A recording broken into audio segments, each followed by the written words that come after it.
Emmy award-winning producer, COVID officer, a man about town. Mark Maisonneuve, take it away, please. Appreciate the intro. Yeah, there we go. Got to hit those right buttons. Speaking of which, we're going to get right to our news that you can use. So we are giving us a little bit of update. So the last time we talked about COVID production was May of 2021.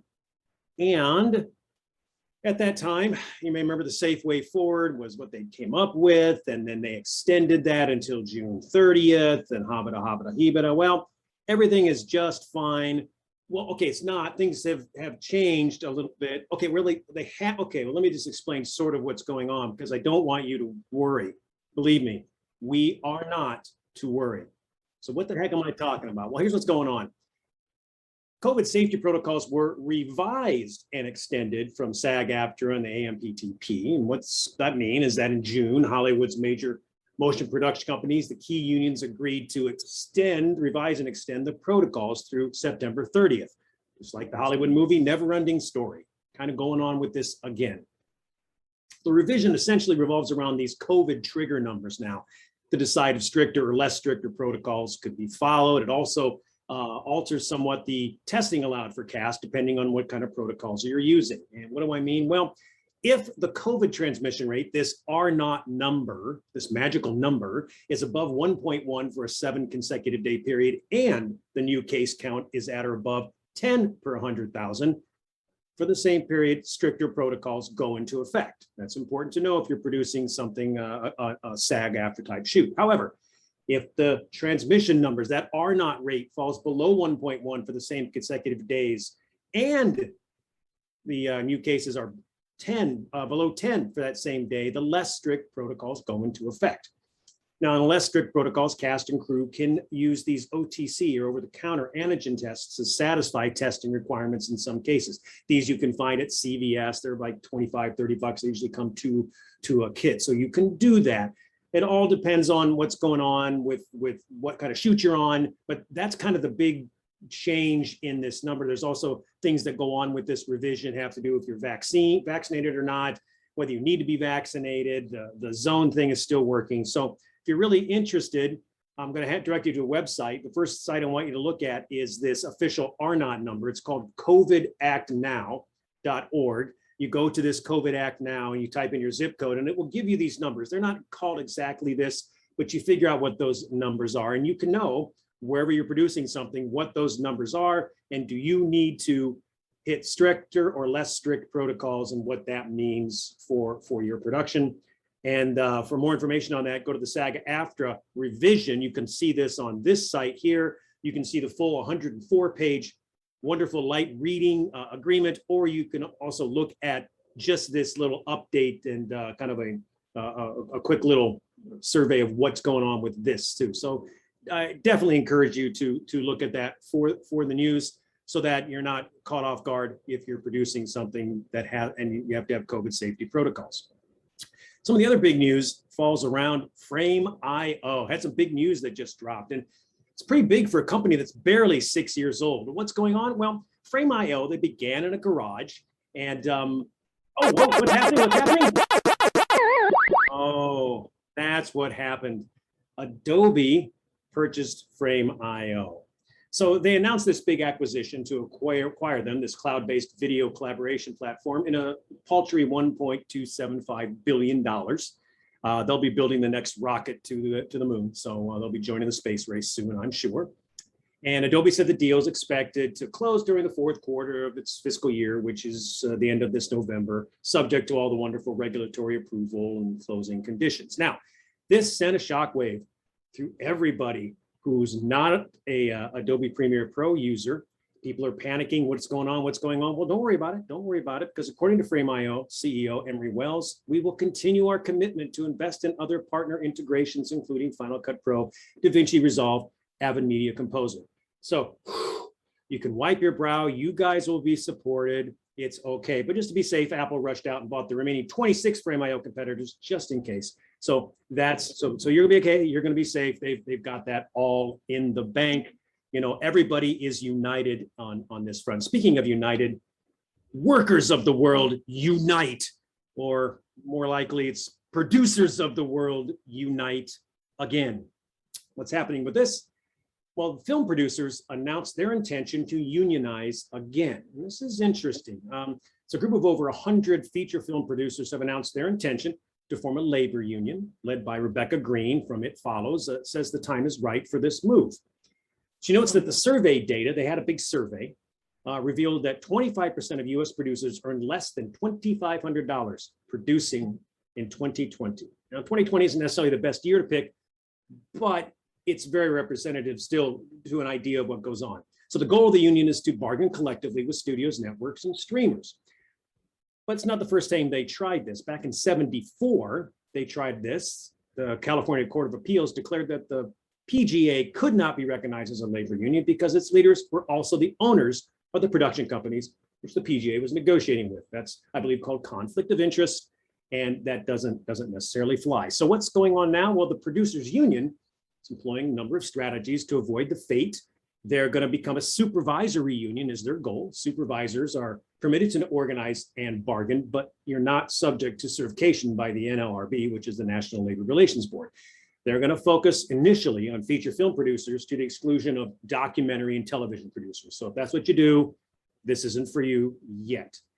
They're also looking primarily for members from the ranks of independent studios, not the majors, because the producers there are more financing, and they're easier to classify as management. So that's why they're going after you independent studio producers. So if you're interested in that, and you should be, I really, really encourage you to look at this survey. You can look at this here at the producersunion.org. You can dig down and look at this website and what they're looking to do, and this wonderful survey, very enlightening about producing. And if you think you're going to be rich being a producer, just go to Walmart right now and apply for their greeter job, because it's not going to happen, at least according to this survey. So definitely encourage you to look at that, but don't get mad, at least not as mad as this guy. We're mad as hell. So what's going on with this guy? What do you mean we're mad as hell? Well, this is from the movie Network, and the great Peter Finch entered this phrase, mad as hell, into our collective lexicon in his Oscar turn as the newsman Howard Beale. And for those who've never seen this great movie, or haven't recently, here's a reminder of what this was. So, I want you to get up now. I want all of you to get up out of your chairs.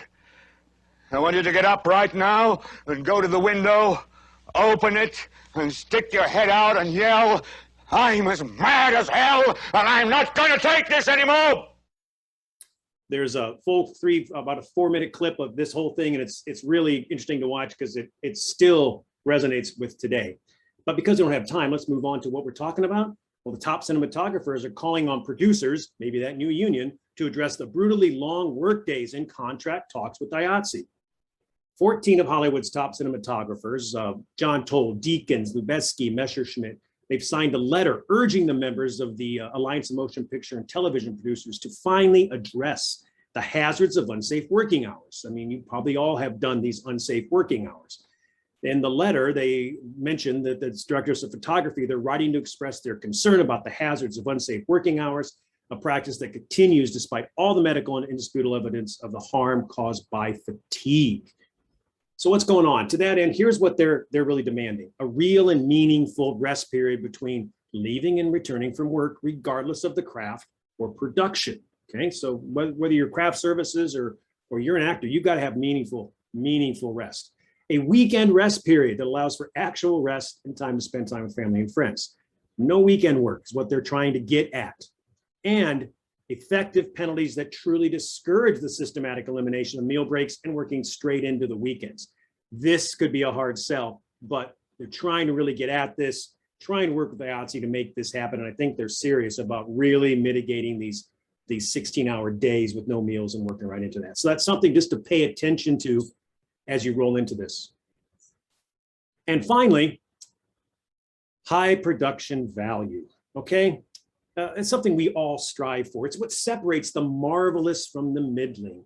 But for some, the term takes a whole new level. And what do I mean? Well, I want you to take a look at this that popped up on Facebook this week. If you haven't seen it, take a look.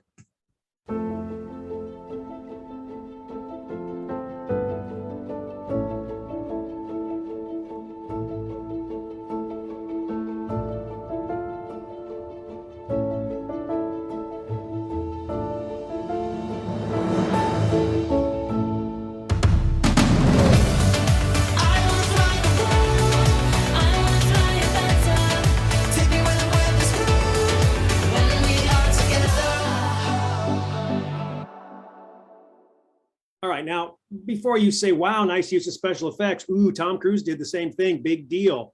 Well, folks, this is a big deal. So before you, I want you to really take a look at this behind the scenes. This wasn't fake. This actually happened.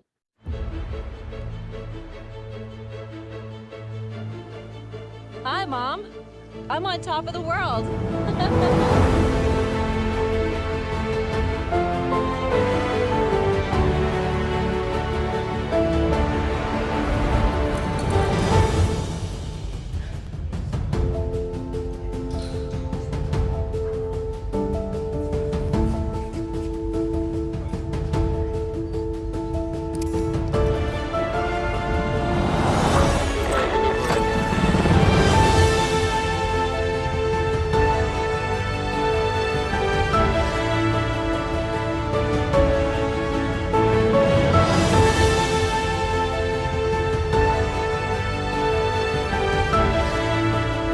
You are the highest person on the planet right now. It's incredible.